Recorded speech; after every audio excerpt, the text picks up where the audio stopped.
You're listening to KOUG Radio. Listen live online at kougradio.org. Good morning and welcome. This is Glad Heart Radio. I'm your host, Lily Grace. Thank you for being here today. I'm just looking at the equipment and testing it out and making sure that everything's running properly. But it's a wonderful Monday morning. We did have some sunshine peek through this morning, and now it's a little bit gray, but that's okay. Maybe it's giving you a little bit of a breather to help you reset and get ready for this next week. How many of you guys actually start your day off on Monday? I know that it is a working world that usually starts on a Monday morning. However, some of us, we don't have that rhythm. We don't start every Monday off like it's the first day of the week. Perhaps it's Saturday. No, I don't know. I don't think so. I think most of us, know the general setup and know the general theme. So, again, I'd like to give you a case of the Glad Mondays here and help you fill your cup up with just some refreshing energy. Not more information, but anything that will just actually help you let go a little bit and help you reach a little bit more into your little, bag of goodies, your wonderful toolbox, your tool belt that's going to help you kind of go through this week in a really light and peaceful way. And so last week on the show, we talked about the language of signs, and that's kind of what the show is going to tap into more often than not. We're talking about modern mysticism, spirituality, and health, really a whole gambit of things. Um, Now, this is not meant to be a religious show. This is meant to be a holistic show. However, as a spiritual person, I am going to be talking about that a lot. Um, we can even call it, well, no, that's different. I was going to say the two spirit world, but that's a little bit different. Um, that we inhabit, our bodies and we are spiritual beings at the same time. That's what I like to think of. And so when I talk about signs, and we were talking about language of signs from the great author, from the wonderful author Denise Lynn, who wrote the book The Secret Language of Signs. As I mentioned before, she is of Native American descent. She's a part of the Cherokee Nation. And it's just a humble reminder that we are on Native American land, that firstly and foremost, and we just want to honor the people that came before us, our ancestors and the ancestors of this land. Um, so if there's something that we can know for sure is that there are people that have come and gone before us. And they stewarded this place. They stewarded uh, our way of being here, now, and today.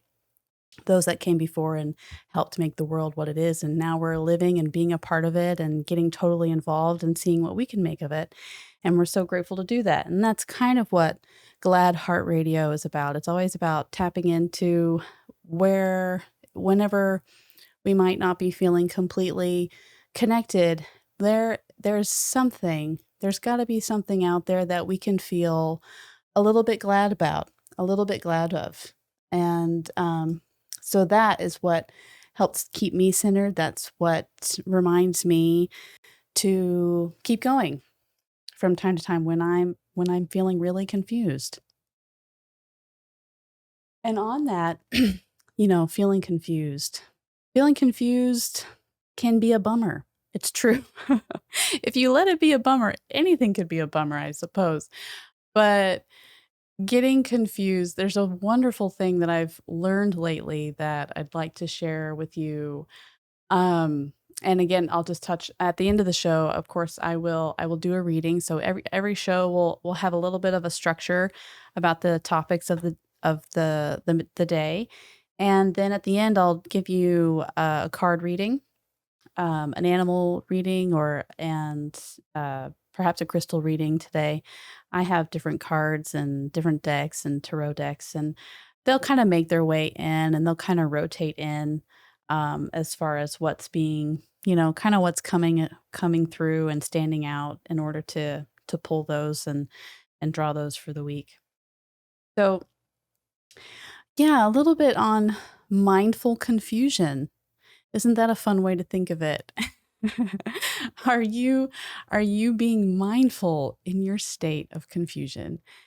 And it's really a lovely thing that I've been learning from the guru mystic. You might have heard of him, Sadhguru. He's becoming very popular now on YouTube. He's world famous. He's been on a gambit of radio shows and huge influencers across America. I mean, he's just and going to seminars and helping world leaders kind of get a little bit more grounded and centered. And so he he was talking about confusion in this way is that um, confusion can be the urgency that we have behind it is we say I don't know and I think I should know. um I don't know and I need to know. So the state of joyful confusion is where we're kind of like, I really don't know, and that's okay. And instead of kind of chasing our tails around, which sometimes we can do, we just want to nail it down and find an answer. It's this way of perhaps I'll say being compassionate with ourselves in a state of confusion. And confusion obviously can be pretty bad if you're driving a car down the road and you need to know which way to go. And so you better slow down. But there's a state of confusion where, we're just growing. We're just in our lives. I mean, can you say that you've ever been who you are at this stage in life, going through this experience right here, right now? Maybe you don't know what to do. And, and that's okay. And the wonderful thing about it is that that's what we're here for is like we're kind of building a tool belt and you might have people that you know and trust. And if it's a really, big confusing thing or if it's a minor thing. And so there are these methods, I would say, to kind of letting the confusion not get to us, and it's kind of approaching this mind state we call, "I don't know" mind, and that's okay. It's like, "I don't know. I don't know the answer to that." And feeling, like, really at ease with that. I know maybe some of you are like, "Oh my gosh, I cannot be in a place of I don't know mind and feel at ease," but it's a wonderful thing if you try it sometime. If you can kind of let that sink in and surrender to it. And I think what's lovely, I'm not saying I'm an expert at it because I've been all up in my worry mind and I've been all up in I got to figure this out. And unfortunately, kind of when we're in it, it can be that way. And then, 2 days pass by and I'm like, oh, wow, I can look at myself from this point of view. I can look at myself from this angle and I'm like, wow, I was really bogged down there. I was kind of like a squirrel running around, the squirrels where they're in the street and they don't know whether or not to go right or left. And they're just like go back and forth a million times and then, and then they eventually make up their mind and make it or they don't. And so unfortunately, no, I love squirrels, but that is true though. It's this kind of this state of stillness that we could reach where it's like you really don't know and so maybe you need to stop moving and find this place of stillness in order to just give yourself some space. You just kind of distancing yourself from the solution and from the problem. You're distancing yourself from the solution and from the problem. And what that kind of allows for is this state of growth and this state of grace where you don't like if you don't feel like you resonate with grace. I'll say this state of growth because like every seed, everything in the ground, it needs the nutrients and the care and the warmth and the sun. Like it needs the cold, well, does need the cold, but it needs the cover of the soil, and it needs that space to grow. It's like once you give it all those things, it kind of needs the breath to wiggle its way through, actually in both directions, right? It's going down and up at the same time. It's rooting itself in the ground and it's climbing out of the soil towards the sun at the same time. So you can think of yourself like that, if that helps, if that analogy helps. You as a human, we're trying to put our roots into the ground and grow up towards the sun at the same time. And and so when we don't know the answer and we can kind of remove ourselves again from the problem, we might gain a sense of clarity. And that's also what Sadhguru talks about the most. He's like, instead of, aiming towards this blunt confidence or this blind confidence of just going forward with the gusto, that clarity above all is most important. And I strive for that. And I think, you know, clarity, it doesn't always come. Obviously, we need to move forward sometimes, and that's clarity too. It's like we know we need to move forward. We know we need to make this choice and this choice and this choice in order to get to our destination. For the students listening, right now, we all know that the end of the semester is fast approaching, and it's kind of remarkable because I think if anybody is thinking like, I have this much to do and only this many weeks left, like, how is that possible? And I think for the first time for myself, I'm really like, this is a dark, like, it's kind of like it is the dark spot. Like, I know it's spring and it's sunny, but these 3 weeks feel like kind of like this black space of time where it's like, I am really not sure how this is going to go. I'm really not sure which where the light in the tunnel is gonna peak itself. So maybe, if some of you are feeling that way, like you haven't quite seen the light at the end of the tunnel, that's okay because it is there. I mean, one thing or another, it is there. Like it's coming. Like that's the one thing we can count on with time is that it is passing all the time and it's consistent and it's reliable. So if you can have clarity in that, it's and then of course not be anxious about it and not be feeling overwhelmed about it because that could be like the squirrel mindset where it's like, "Oh my gosh, the time is passing by. I'm turning left, I'm turning right, I'm turning left, I'm turning right." Like my head is going this way and that way. So, and then you might just wanna, like, curl up in a ball and burrow yourself in, but you can't because but you don't because it's spring, and that's lovely. So, because, you get to go out and find little nuggets of food and find little nuts and then you're like, "Oh, wait a second, it's not so bad. It's really." So if you did do that, if you did curl up in a ball this weekend, if you still feel like curling up in a ball, that's perfectly fine too.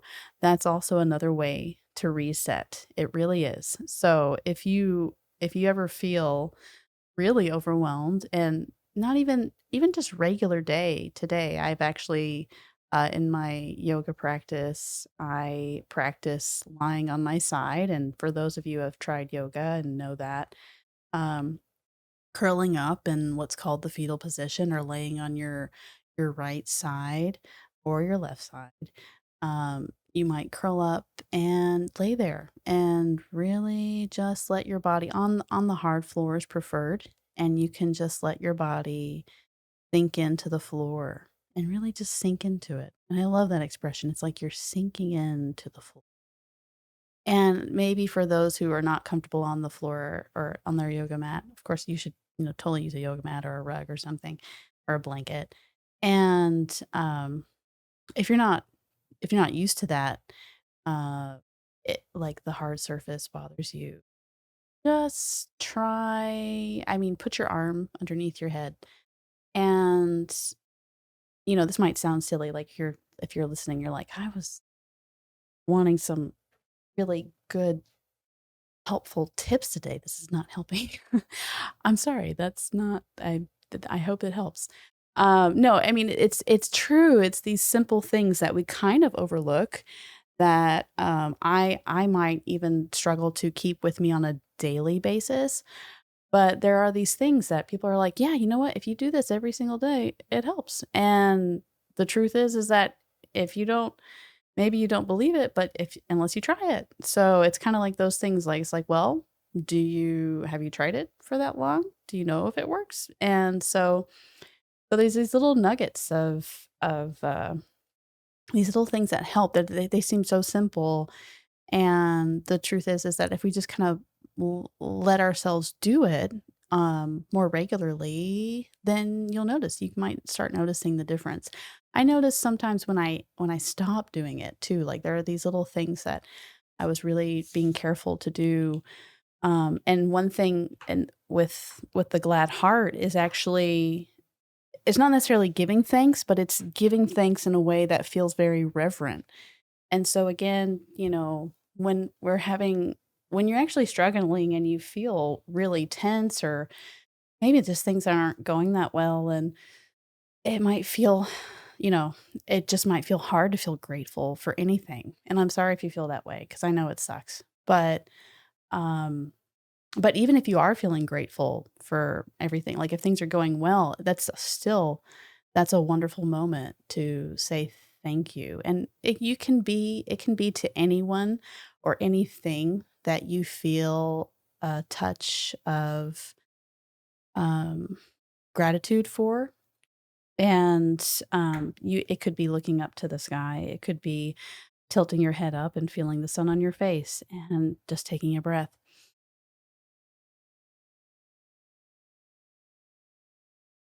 just like that.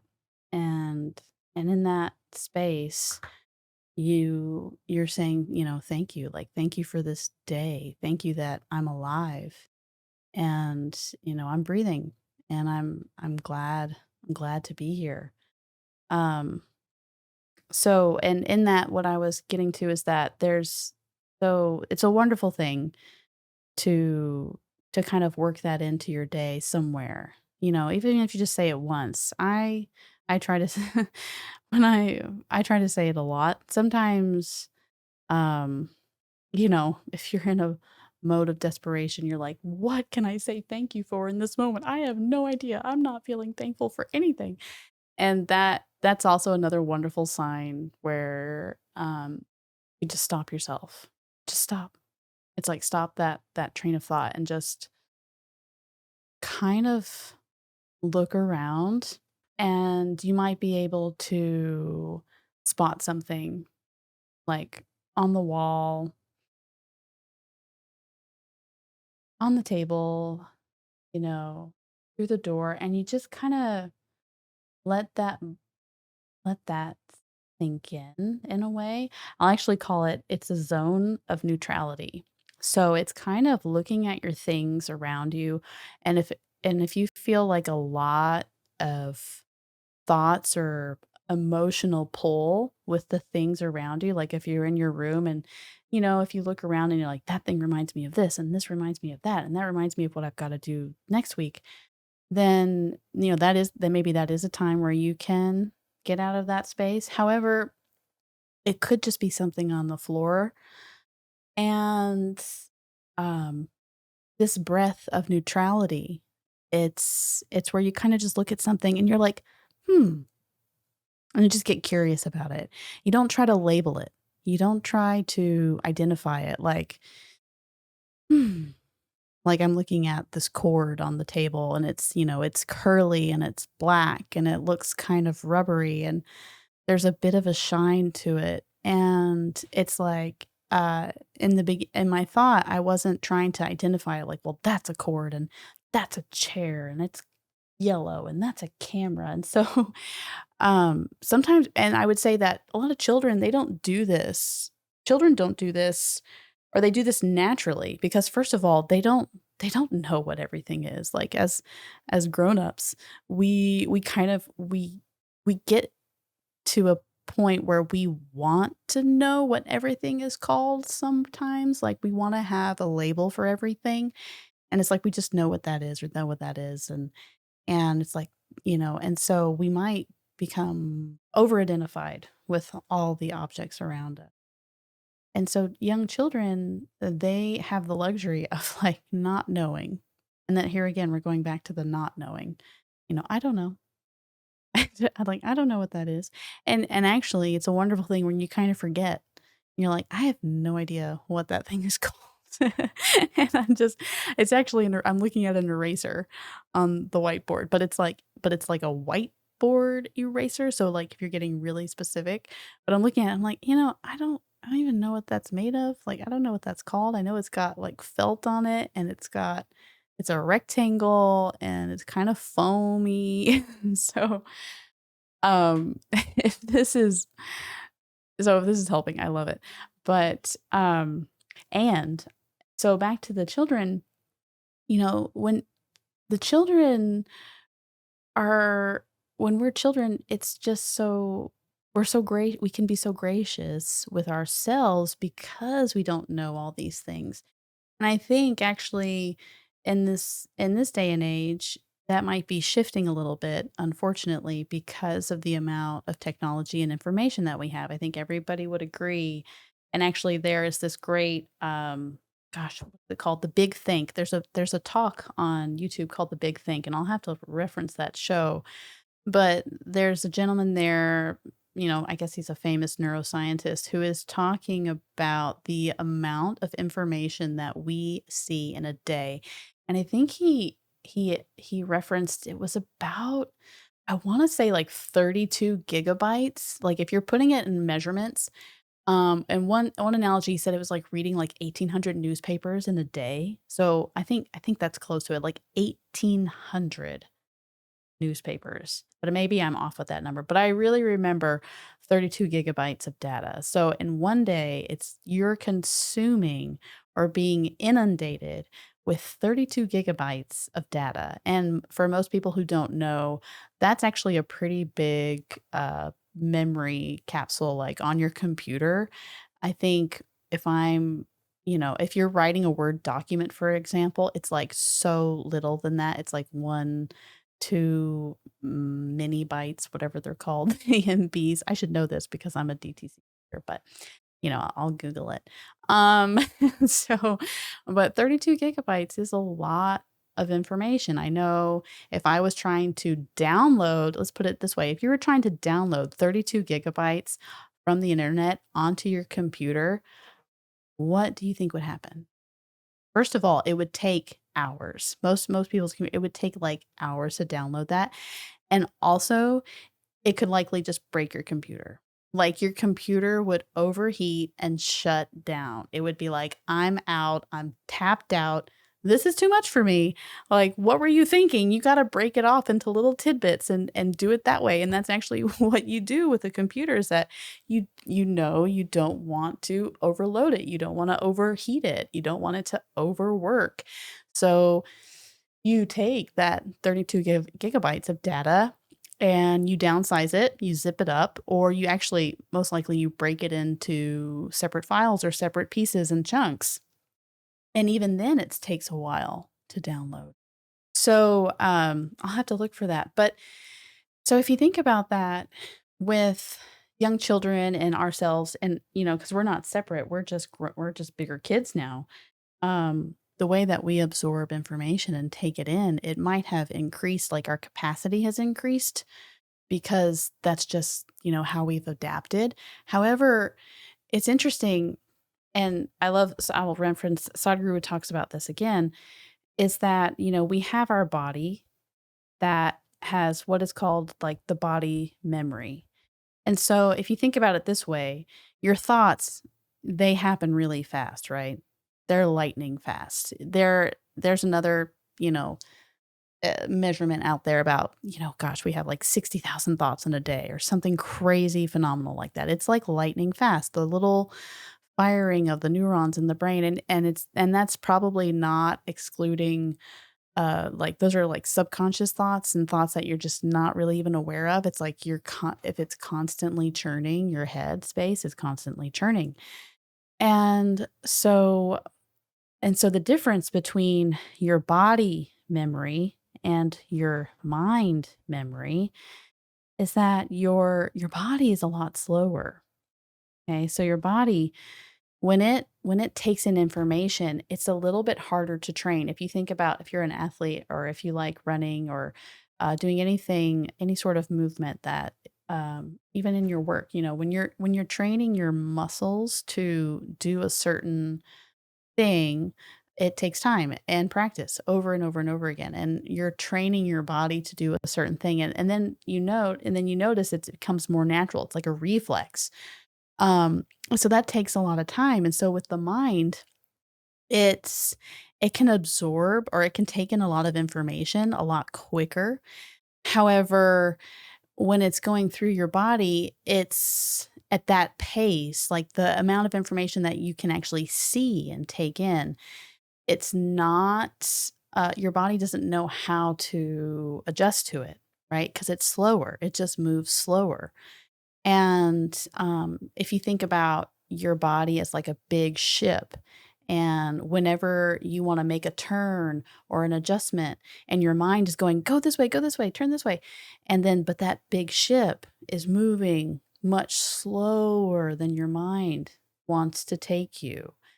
Um I'm sorry if I lost you on that analogy, but I've been talking with my son a lot about big ships because he became obsessed with the Titanic, and we were just all about that, and we're like, "If we turn just a little bit faster," it's like it's got the small rudder, and it's a really big ship, and it just couldn't turn fast enough. So but don't worry, I'm not saying anybody here is like the Titanic. Don't worry about that. It already happened. Um, so blessings to that story. And, however, so back to the body and the body memory and the mind memory. So it's this I guess what I'm getting to is that we think that we have adapted to the amount of information that we absorb on a daily basis. Our society believes that this is really good for us and that we've evolved. We've evolved because we have all this technology and we're just because we can take in all this information, we can work almost as fast as our minds work now. And that's kind of, it's true. Of course, I'm not denying that, but it could be a little bit of the double-edged sword motif here, right? Because there's not one without the other. There are repercussions to the amount of technology that we're absorbing, and I think it's already been seen, and just now it's those studies are just gaining more ground and about how this influx of information is affecting us as human beings. And with levels of anxiety, levels of depression, harder time concentrating. And so, I would just say that let's not take that for granted and be gentle with yourself if you think you have to know more and that you're not moving quick enough and everything else. It's like, no, actually, you're probably just, you're trying to adapt or live up to what our our culture is, deeming acceptable. And I would just argue that we don't know what's acceptable yet. We don't know that healthy balance yet because the rate at which things are being produced and coming to us is at a higher rate than ever before. So, and we don't know yet what how we can adapt to that really well. So if anything, I would just love to say, yeah, don't be hard on yourself for that, and do give yourself a break. Do give yourself some rest. And on that break, water break, mm, do stay hydrated. That, of course, also helps. So I love talking about that with you. So there's definitely I love talking about the body, mind, memory, and how those 2 work together and giving yourself a state of grace to work better together and more fluidly. It's funny how we might be getting our work done and we feel that separation sometimes from our bodies in a way where we're just, we're paying attention to putting fuel into it because, we got to eat. We love that. That might be the first tip of, information. The first signal is like, oh, you know what? You need to eat to keep going. And if you are like me where you're trying to get your homework done and you might not eat breakfast until 11 or, it's just I do that. I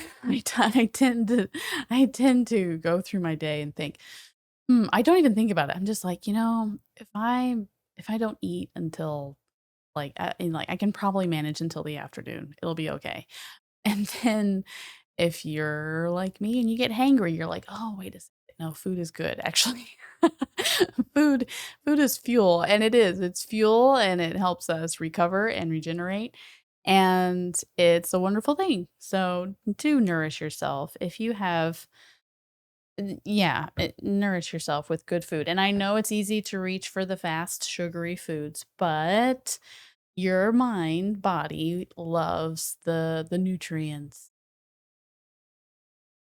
um, and that helps. So, I know it can be a little bit harder, but like yesterday, instead of what was I was munching on granola, which I love granola, and I do think it's a great like little mind snack, and it was super yummy. However, sometimes I'll go into the kitchen and I'll just think, oh, I can just put a little bit of this sweet stuff in my mouth, and that'll tide me over. But instead, I was like, "No, I know I have fresh spinach in the fridge, and I'm gonna make a salad because I know that is actually what I really want and what I eat." It's just a moment to take that break, it to yourself and feed it to yourself. So maybe it's not food for you. Maybe there's something else where you need to take that moment, give yourself a break. Maybe it's just a really good hot shower, or maybe it's a walk around the block. Um, sometimes I think we get so in the zone with doing our stuff that we think if we leave the zone or if we leave that space, we're not going to be able to tap back into it, and it can be hard. But actually, that's something I learned too. That's like a hard lesson for me. Is like I have to go pull myself away and get out walking, and then I'll feel re-energized when I come back, and it can be harder to get back into it, I understand that, but the other method could make you feel really drained. So if we're talking about, like, sustainability and keeping you, like, in good shape, like, for the rest of the year, it's having I know it's hard, but a little bit of that balance of doing and I'm gonna take my own advice on that. Now, on that, I did say last week, we're getting close to the end here of the show, and I do want to talk or do the reading and give enough time for that. Um, but I wanted to talk briefly about solitude and loneliness. I did mention that last week that I wanted to touch on that. And I'll give you a little footnote about solitude and loneliness, and I'm going to connect it to an animal here that might help bring it together for you. When you think of solitude or when you think of loneliness, if you notice, do you notice a difference between? Is there a difference for you in your mind when you think of loneliness? Go ahead. Self.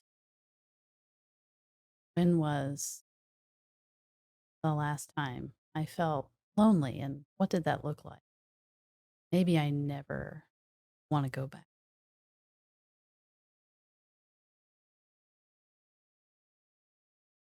And then let's switch gears. Take you a little bit out of that. And now, if I say the word solitude, what does that make you feel like? Have you ever been in solitude? And the difference between them is could be this is that when you think about it this way, loneliness, it could be a feeling where, right, we know we feel really alone. We just feel like maybe this is only happening to me. It's kind of like when you feel alone, you're kind of in your this bubble of like so bad. Like this is just I'm going through this thing and at the moment it might feel like you're the only one in the world who's experiencing that feeling. Like you're the only one who's feeling that bad and loneliness is also something like where I don't like to say the word shame or guilt, but too much like I don't think that well on that I'll leave that to the experts like go listen to Brene Brown on shame and guilt. She's got great information there. um but loneliness is actually it could we could feel that loneliness because we actually have this programming that says we might feel shame if we're alone because in a tribe mind in that tribe culture that if we're separated from our people, then we might have done something wrong. Like if we're because before it's so ingrained in us in our DNA, and this is going back to the body, the memory body that has over generations has been, prescribed certain things. And so if you're when you if you felt alone and you felt kind of bad about being alone, because before loneliness might have been attributed to I've done something wrong to my people and that means I'm kind of outcast right now and I haven't earned my place back in with my tribe or with my group with my peers and like I'm it's like almost like I'm supposed to suffer right now and I'm not trying to so if you've ever felt that way first I'm so pleased I many lots of love and blessings and a spotlight on you, or gentle light on you that just kind of helps you not feel that. And also, I think maybe I just yeah, through human experience, usually if you felt something that's pretty standard human experience, then other people have felt it too. So in one way, we're not alone in having felt that loneliness. So just remember that. Um, it doesn't mean you're broken, doesn't mean anything like that. And so just a little so there's a little bit of information on that. And again, yeah, so seek out Brene Brown on YouTube or some of her books and she writes a lot about it. And the other thing is solitude and the difference. So solitude is actually the seeking of being alone. It's the seeking of being on your own or by yourself in order to in order to know more about yourself. So it's very interesting because we can be alone and feel incredibly lonely. And then we can be alone on our own by ourselves or with a group, but we're in solitude. We're choosing solitude. We're choosing to seek out more information that will probably, help us kind of unlock some mysteries for ourselves. I mean, sometimes, and that's kind of what, well, this can happen to us um, in a myriad of ways. There's so many paths. Some people like actually go like monks, and other people they I don't want to say prescribe themselves, but they do. They prescribe themselves this time away. They're like, I'm going to seek solitude in order to, do this practice. And actually, you can think about it, the cultures that practice that. And also, it's kind of similar to cultures that practice going into the military. It's a form of service, a form of service that people will go. It's like, I'm going to go serve in the military and take that time for me to do that because it's something that I want to provide a service. I want to know more about myself. I want to know what it's like to serve. Well, the same thing is likened to monks, but maybe in a very different way, is that I'm going to serve. I'm going to seek solitude in order to serve my people, in order to serve, the greater society at large, to uncover more about myself. So and what I was gonna say is that some of us might be thrust into this loneliness on our own, like, because of life circumstances. Some things can happen to us, some things in our life that fall apart, like, we had COVID, and it puts us into that state, not by choice, right? Or it doesn't feel like a choice. And when we feel like that choice has been taken away from us, that's when maybe it can actually hurt more. Like those thoughts creep in. It's like, why am I alone? Like, why am I doing? Why? Why me? And so I just want to bring this up today to offer to you this difference, and that sometimes that was a big drop that just if you heard it. The big clanging sound. So sometimes um that happens. And when things happen like this and they take us out of our normal routine, and that's what these people are choosing to when they go serve in this way. They're choosing to leave their normal routine in order to uncover more, learn more about themselves or about life in general, with the removal, I would say it's a little bit of the removal of their identity, right? Because you're like with COVID, what happened is that we had to leave behind our regular routine that actually helped form our identity. And when you are so used to your identity, it can really hurt to have it altered for you like that, especially when it feels like it's not your choice. And so I want to say, so if that help, let that sink in. And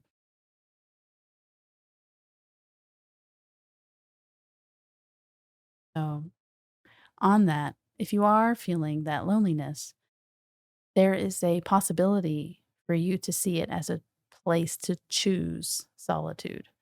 It's a place for you, and like for us who are going through the end of the year and getting ready to graduate and whatnot, it might be a time for you to choose more of the solitude because you need to get your work done. And there could be that tug of war that you're feeling like, oh my gosh, but I want to be there for my friends, or I want to hang out, and I want to make, I want it to feel normal. But in fact, it's a temporary thing, just like that act of service. It's a temporary thing. And so you can say, no, I'm going to put myself into this. I'm going to be totally involved with this. And I might be alone. I might be feeling more alone at the time, but you're putting yourself into your you can call it your nest, your nest of work that you've got to do in order to learn more about yourself, in order to uncover your gifts. And then when you reemerge, you'll be able to share them with the world. So if you are feeling that pressure right now, and if you're feeling that way, I applaud you, and I would say I think we're here with you, and I would hope that helps you. That helps you kind of maybe break away from that feeling of hurt or loneliness and say, "No, I made the choice to do this. I need to seek out a little bit more alone time for my own good, for my own benefit, because I want to be involved in this. I want to take the time to do this and see it through. And then when I reemerge, I know why I did it. I know it's for the better." So on that, I think it's getting close to time here, and I'll do a short reading for you. But I hope that sinks in with you. And um that's from personal experience. It's also the advice I need to take right now. And also the animal that kind of goes with that I didn't say yet is the companion animal in that way, is the wolf. The wolf is this, if you think of the wolf, um, maybe a lot of things come to mind. But what I've come to know, what they represent, this awesome creature, is for the most part a pack animal. And if you think about a pack of wolves, and I like to think about a gray wolf, because gray is the color of neutrality. So gray being this neutral color, which means that you're not you're not avoiding taking sides, but you're choosing to kind of stay neutral. You're choosing to not pick a side because again, you're not trying to identify with either side very much. You're just uncovering more about yourself. So the wolf representing this solitude, this creature in solitude that can live in solitude on its own, but it's very much more um, pack animal. Um, a little bit more on that in a second. But so this could be like your companion throughout this time. If you do carry that sort of thing, or if you'd like to try, um, you we talked a little bit about animal spirit guides in the last show, and I'll definitely talk more about it, and try and bring honor to that in the best way that I know how. Uh, I've and again, as young children and innocent children, we we might formulate these relationships just, just naturally.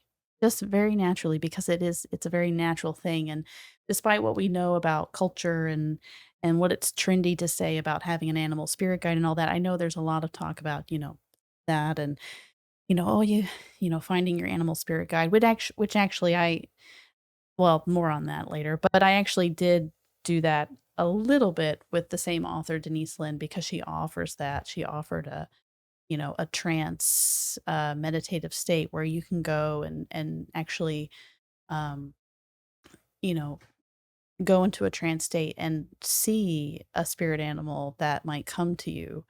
Um, and so for this brief period of time, and there's also spirit animals can be you can have one main companion for your whole life, which is like maybe if you want to think about it, there's this great book that was written, I think it was like The Compass, or where like the little girl has a polar bear. There's like a polar bear army, and they all have these little daemons, I think they're called. And they have their like a spirit walker with them, like an animal spirit guide that's walking around with them.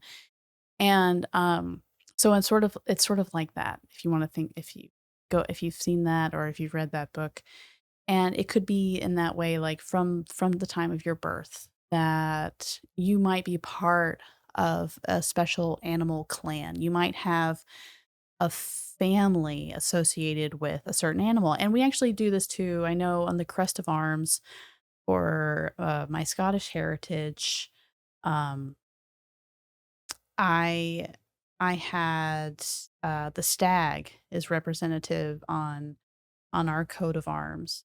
And so what I mean is that, um, that traditionally what a animal spirit guide might be associated with, like, cross culturally, and what it means to you personally, there can be a lot of differences there. And so I guess what I'd like to say is that we can all have personal relationships with the creatures of the earth and relate to them in a way that is harmonious and lovely. And so if you actually live out like all the PC talk, I don't know about what it can mean. There that's going back to the language of signs. There are there are several meanings. There can be several meanings that come, and it depends on where you're from and what you've grown up around and the land that you're connected with and how they come to you. So, oh, I hope that wasn't a little bit of a segue, but it's true. That's kind of what we're about here. What we're going to talk about more is the signs and the animal guide. And so the wolf, coming back to the wolf, is the one that you can take with you in these next few weeks. And so they come for certain periods of time. And the wolf you can imagine being like your companion when you are just doing your thing by your computer. Or even if you go, with a group of people. And if you think about a wolf, can't talk. It's silent. It's quiet. It really is it really is quiet. It's a quiet creature. It's a quiet creature, and um, a part of it, like hunting and stalking. Um, the time that it howls, for the moon is different and being playful, that's different. But most of the time, if you think about a big gray wolf and you see its eyes, it can be very focused and very cool. And that's a great study. That's a great study partner. And you can reach over every now and then and stroke its big gray focus. Um, I got this. So we are running short on time here to talk more about that lovely creature, but I hope that resonates with you, or if you can take him with you, that would be, I hope it helps. I love that. And now, oh, one more coffee break. I would say water break. Mm. That's one thing that I thought about giving up maybe every day this year is coffee, but actually it's kind of like my wolf friend. No, it might not be the best idea to call it that, um, but I do friendship with my coffee. That is kind of like my fuel. Um, but I love it. So now let's see. I loved talking about the wolf, so I'm going to leave that out of this week. I'm not going to pull another creature. Um, I have this awesome book so I'm going to pick one from my Activations Oracle guidebook, which is lovely. It's about sacred geometry, and it's it's fascinating. It's sacred geometry if you haven't looked into it yet. Filled with mandalas. There's something. It's definitely some ancient wisdom in there, and um, just geometry in itself and how these things go together. It's yeah, it can really activate little parts of you that you didn't know how to activate before, because that's what it is. It's not just regular, it's not images of symbols that we're familiar with in our everyday lives. It's more basic, but also so very intricate and can be complex. So I'll draw one from that and from the Divine Feminine Oracle Guidebook. So this is a bit of that feminine energy that is always so nurturing if we think about, what we come from, and the nurturing side of us helps us safe and taken care of. So,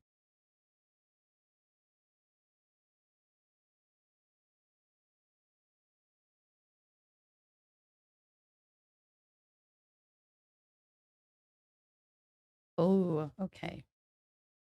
And I realize that I tune into these characters a lot, and I've actually known about this one in particular for years because I used to study Buddhism.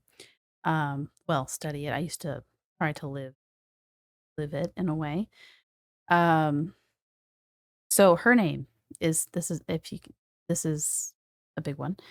Vajra Yogini. So if you've never heard of Vajra Yogini, she's labeled here as the essence of all Buddhas. And you might have heard of a Dakini, you might have heard of Yogini or even Vajra, those words. So you can look them up. Like Vajra, if you think about it, it means big, grand. And Yogini is like a yogi, but a woman. So it's like the grandest yogi of all. So kind of a big bang of feminine energy, which is interesting. Um, the quote here, I love to read these quotes. I have the power to make each moment sacred. Everything is material for my liberation. And I love that. So I have the power to make each moment, everything material for my liberation. And on that, I would say that um, what you can take from that, what we've been talking about here a little bit is, you know, Well, I love it. It's just that what we've been saying about solitude and loneliness. And so those experiences that we might feel have been taken away from us, or our choice has been taken away when we're feeling disgruntled, if we're feeling off balance, Vajra Yogini is there to remind you that in those moments, you can, if you can take a moment to remove yourself, to give yourself some distance from the problem and also from finding a solution, you can say to yourself, this is just helping me grow. This is really ultimately for my own growth. This is for my ultimate, like for my liberation from these feelings. If you choose that you don't want to harbor them anymore, I think um there's definitely, I think it's wonderful. It's really important to know that's like we're not trying to escape them. That would be like escaping our human bodies, but um that you know you are learning, you're uncovering more about yourself when you go through these life experiences, and the key to be very humble and gentle with yourself in order to see more clearly, like, what it is like. And that's really the real key, is really to be humble and gentle with your, and because that's what's liberating. It's not trying, I would say, please don't ever think that you have to fix it about yourself or fix something about it. You want to let things kind of unfold, uncover cover yourself. So so that's what she says. Everything has the power to help liberate you, even though if it feels really crappy at the time. And that's the whole point. It's like if it feels really crappy, it's like you'll get to the other side of it. And then, and if it feels really crappy and you just don't know why, just don't know why. And you let go of, I don't know why. And I think I should let go of that. Let go of the, I think I should. Um, I should know, and be like, I don't know why. But that means this really is going to be great for my growth. And when you get through, it's like, I will get to the other side no matter what. And then when you get to the other side of it, you might have more time to reflect and see what it is and see it for what it is. So that's Vajra Yogini. And it says it right here too. No matter what has happened recently or in the past, Vajra Yogini reminds us that we possess the fierce wisdom that transmutes any pain or suffering into deep lessons that free us and bring us more joy. Oh, that's lovely.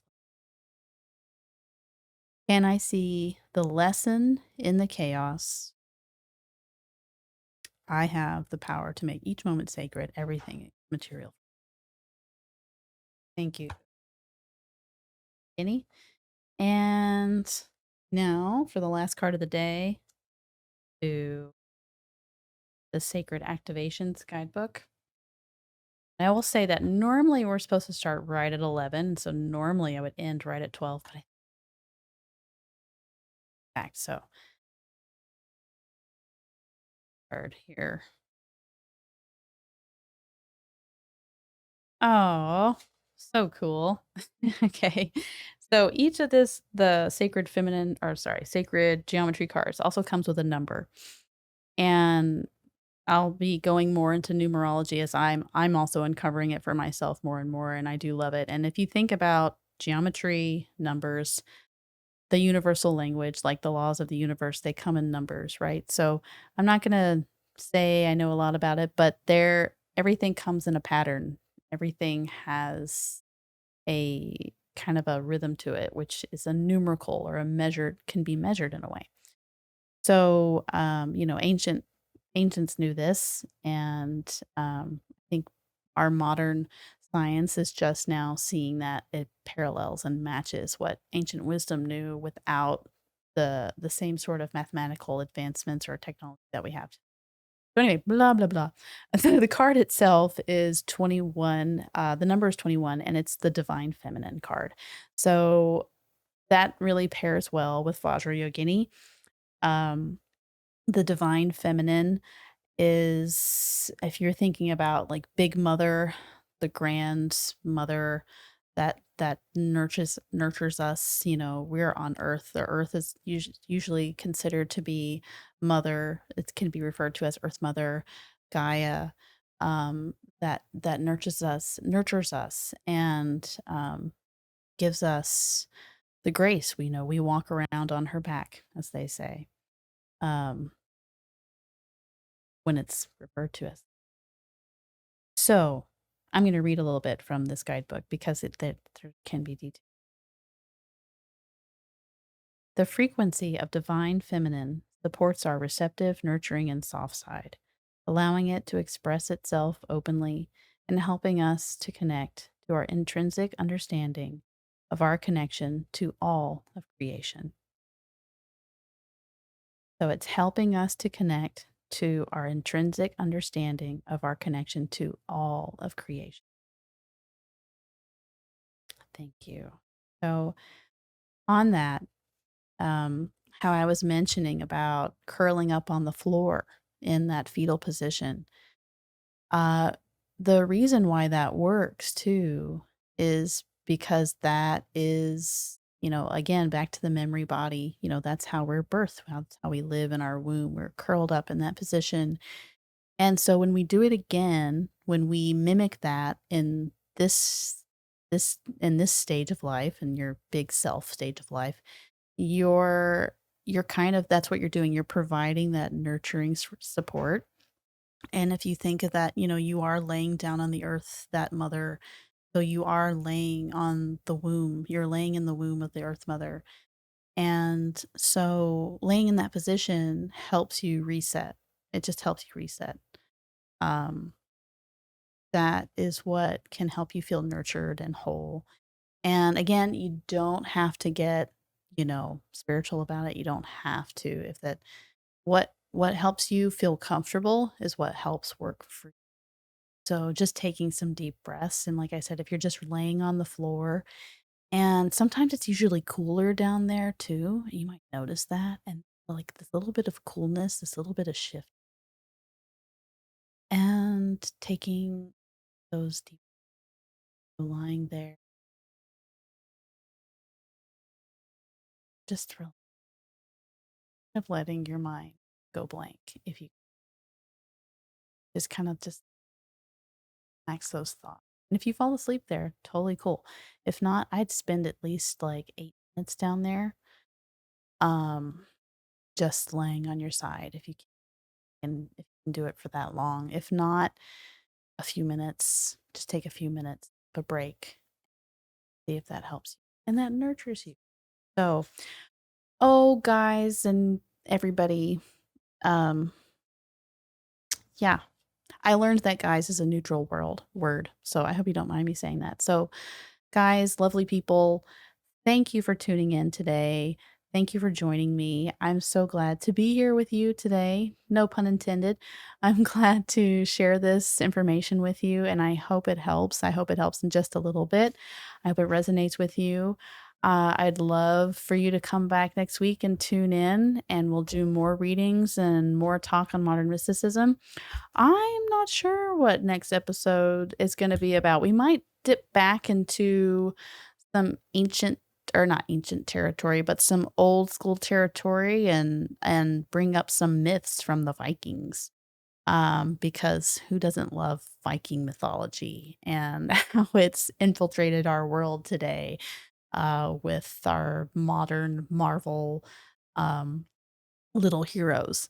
I call them little. They're big, they're mighty, but little heroes compared to the real ancient stories. And so we might tap into that a little bit, and how the people before reflected on them and treated them, and maybe a little bit how we treat them today in our Marvel world and universe. But always more on signs, always more on the cards. And to each of you, have a really blessed week. Thank you so much.